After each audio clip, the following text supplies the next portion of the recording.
2018 saw the emergence of the Every Frame a Pause podcast, or EFAP, and with it saw many viewings of silly arguments and a plethora of memorable memes. I'm looking at you, Rhino Milk. But in 2019, the first full year of EFAP, we saw a witness to just as many memeable moments.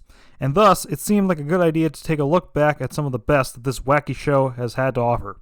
You may disagree with some of the choices, but just remember, that's subjective, which means I can't be wrong. But in all seriousness, I probably missed out on some good ones, so leave them in the comments. And now, the top 10 EFAP memes of 2019, in my opinion.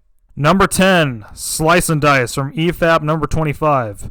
Major League has to be commended for several reasons, not only for encouraging us all to look at women, but for being one of a handful of EFAP subjects that actually show up for some debate. And thankfully, he did, because otherwise, we would not have gotten him describing how he wanted to shout Slice and Dice in the theater after Kylo killed Snoke, in a real ripoff of Return of the Jedi. So distinct was this, that Mahler would later adapt this phrase with the addition of brothers to encourage prosperity in the audience. Number 9, What'd You Bring Me? From EFAP Mini Batwoman S01E04. Batwoman is a televisual program that has offered a lot of insanity in the few months it's been airing. From crappy music, questionable approaches to social justice, and a villain that keeps getting away with murder because the protagonist didn't feel like arresting her. It's the kind of crazy that even the Joker would be taken aback by. And yet, amongst all of this, the moment where Batwoman's dad slams down a laptop and asks Batwoman's ex-girlfriend what he has been brought would end up becoming the quintessential meme of this series of videos. Not since Christian Bale in The Dark Knight Rises, praised by the renowned Chris Stuckman, has a line delivered with such grit been so damn memey. Number 8, Jeb from EFAP number 59. During the stream set to cover Jenny Nicholson's Joker video, which was like totally 11 hours, guys, Wolf brought up the renowned political figure Jeb Bush. This would spur several Medea-esque movie title puns, but it would also generate the theory that there was a little Jeb inside Jenny's mind that had gotten tired of running around in the wheel powering her mind, which may be the only thing to explain some of the nonsense that had emerged in that video. Number 7, 1.2 billion from EFAP number 50. The great Tonal Loke is no stranger to EFAP. Only a man so odd and yet so brilliant could enlighten us on artificial barriers of blockage and the horrific nature of cooked carrots. But perhaps the most addictive meme he's generated comes from his disbelief that gamers would spend such an insane amount of money on gaming. And this is definitely one case where Slow and Steady wins the list. Number 6, Y-Wings from EFAP number 47.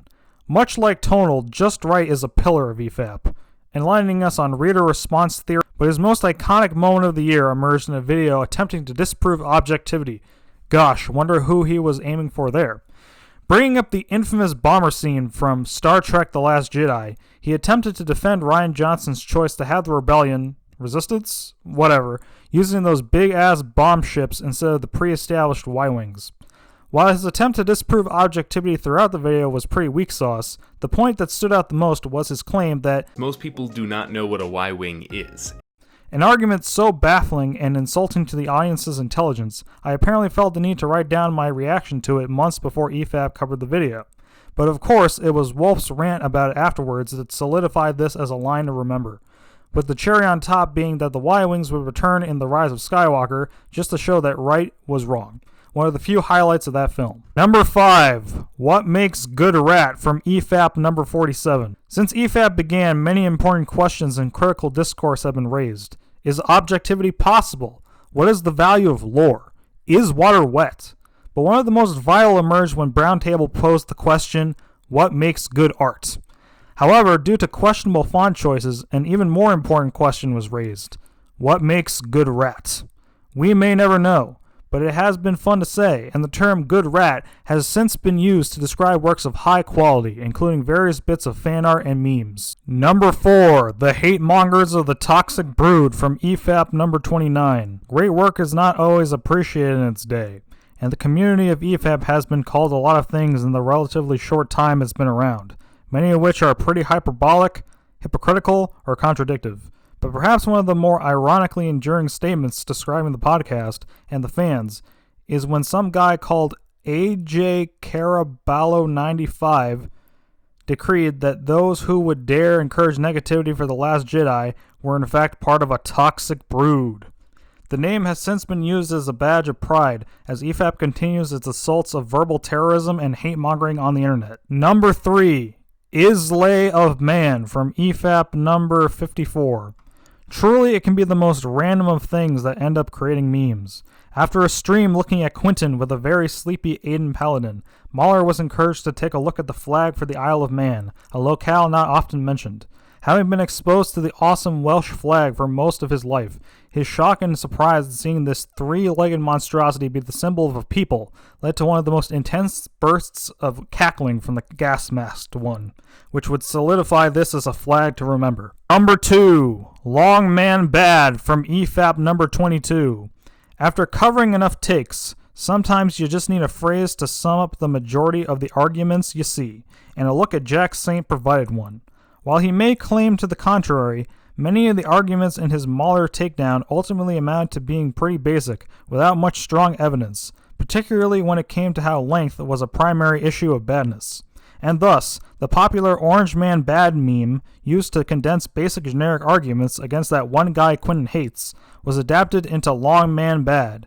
Not only has this provided a quick way to show distaste for certain cheap strawman arguments directed at EFAP philosophy and long videos in general, but Longman would become one of Mahler's most enduring nicknames. Honorable mentions. Sword-like Weapon from EFAP number 50. Big Idiots, also from EFAP number 50. The Orphan Question from EFAP number 32. Tywin Lannister, Apex Homosexual from EFAP number 48. Although almost anything from the remarkable Republican part of that episode could probably make it in. And a late edition, and a would-be potential contender for a place in the main list if it had come out earlier. From EFAP number 67, we have African Americans being replaced by Ewoks. And now, number 1, The Dawn from EFAP number 36. When the deleted scene of Captain Marvel entering that one guy on the motorcycle from Captain Marvel was revealed, the internet was divided. Some were quite appalled that a hero would use such force on a dude. Some were encouraging, and some just didn't care much either way, much like the film. But through the EFAP lens, the truth was discovered, that the motorcycle guy, shown to be called the Dawn, was in fact the most noble, selfless, and awesomest hero of the Marvel Cinematic Universe. It was revealed that his seeming sexism was merely a sign of him showing signs of positivity, despite his tragic past. Yet in spite of various setbacks, the Dawn worked to help orphans and charities to make the world a better place. For this, he has been granted the official title of God of EFAP and has made the number 1 spot in this list. Here's to more worthy memes in 2020.